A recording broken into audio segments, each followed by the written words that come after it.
Hello, good morning. It's a nice sunny Sunday morning here in the Philippines.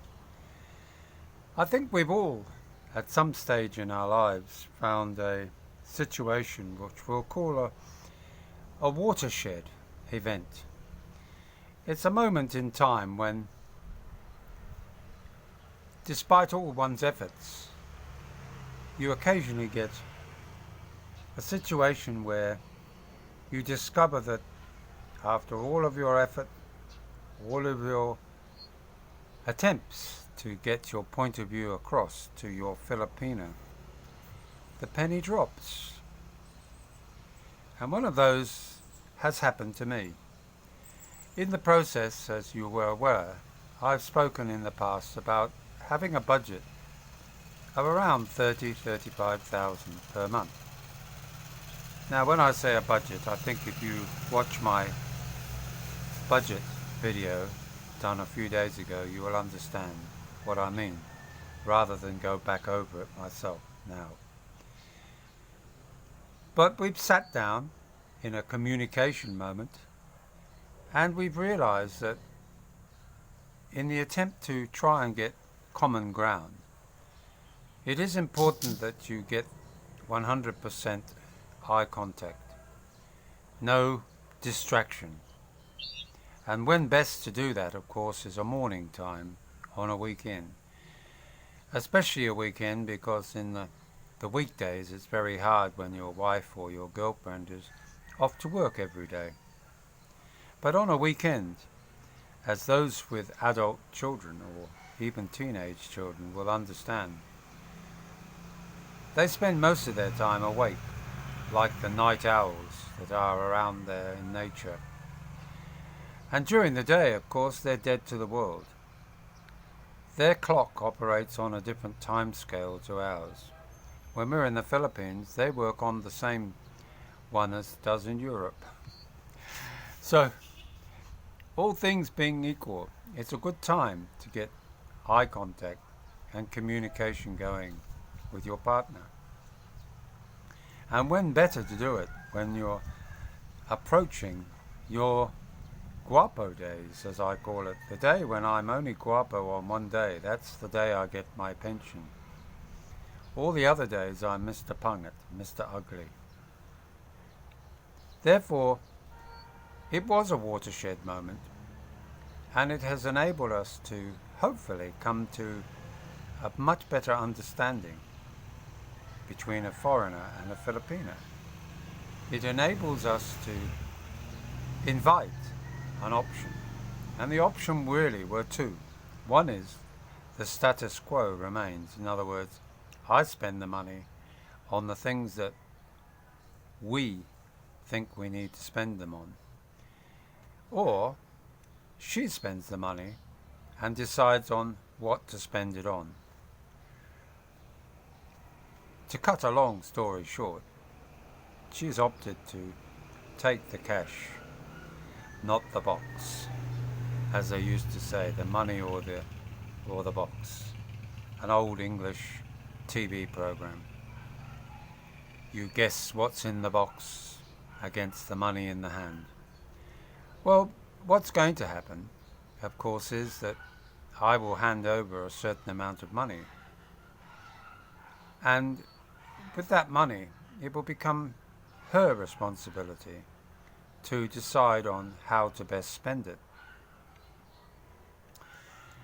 The first thing to pop up was, when it comes to buying the vegetables and the food for the weekend, or even every evening for a meal, would you like me to buy it in the market? You leave me a certain amount and I will go and buy? Or will you provide the meal some way on the way home? The option has been, rather amazingly, to take a refrigerated little container, a bit what we would call an esky in Australia, and to buy the food for tonight, not for me, but for the girls and herself, and to buy it approximately for about 120 pesos a day. Oh, that's a big saving, he said. Amazing. when push comes to shove and you have to make a decision, shall I spend 500 or shall I spend 120? It's amazing how many people take the 120 option. Why? Because it means that 380 is in the pocket still, not 500 gone. And therefore, that's a good point. It's a good outcome because whether it works or not on an ongoing 28-day cycle is yet to be seen. But at least one goes into battle with the knowledge that a different approach is being used. You're going back to what they know best. That is the Filipino way. And therefore, with the Filipino way, there is a understanding that money is a finite resource. And if you want to save money, that's the object. If you want to save money, you have to present an option that shows them themselves how to save that money and the benefits in doing so. So, I suppose the message I'm saying is, spend the time to go back to ground zero. No reference to 9/11, by the way, so please don't take offense. But to go back to basics is to go back to before you came here, when money was much tighter. It doesn't mean that we have to live like little church mice. It just means that we spend the time and effort to think before we spend, to reallocate and to acknowledge the advantage of saving, because it opens the door to possibly things that they also would like to buy but are reluctant to spend the money on because they just don't want to ask, or they just know they don't have the resources to do it. It will enable, in the case of Jane, for her to put aside money for things that she specifically would like to buy, either for the girls or for the home, or even herself. And by teaching her that, it has opened up possibilities of other things. We have a daughter who is unemployed at the moment and is somewhat languishing in desire or ambition as to what to do. But she is a very good cook, chef almost. She enjoys doing it.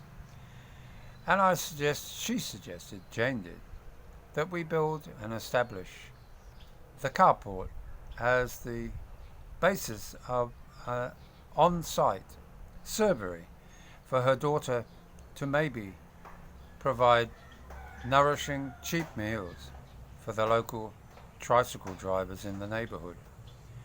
It won't make her $1 million, but it certainly might get her focused on things that start as a small peppercorn can grow to an apple and maybe a bunch of grapes later on in life. In other words, you have to work hard to get it. Nobody owes you a living. And all of these things come from a watershed moment. So I'd ask, and I would encourage many of those that have already got a Filipina in the home, either in America, Australia, England, or especially here in the Philippines, to try being a little bit, maybe, I'll use the word, a bit more brutal with your approach, not in an unkind way, but in a way that makes you take ownership again now of your wallet over common sense, and providing that common sense for the betterment of us all. It is a thought for the day, and it's a thought for every day. So I hope you enjoyed my Sunday thought for the day. There's a lot of thought for the days here. And don't forget to subscribe, share, press the notification button, sing a happy birthday to yourself on your birthday, and do all the silly things that we do when we're enjoying ourselves, skipping down the road, whistling if we still have teeth, and have a great day. Bye now.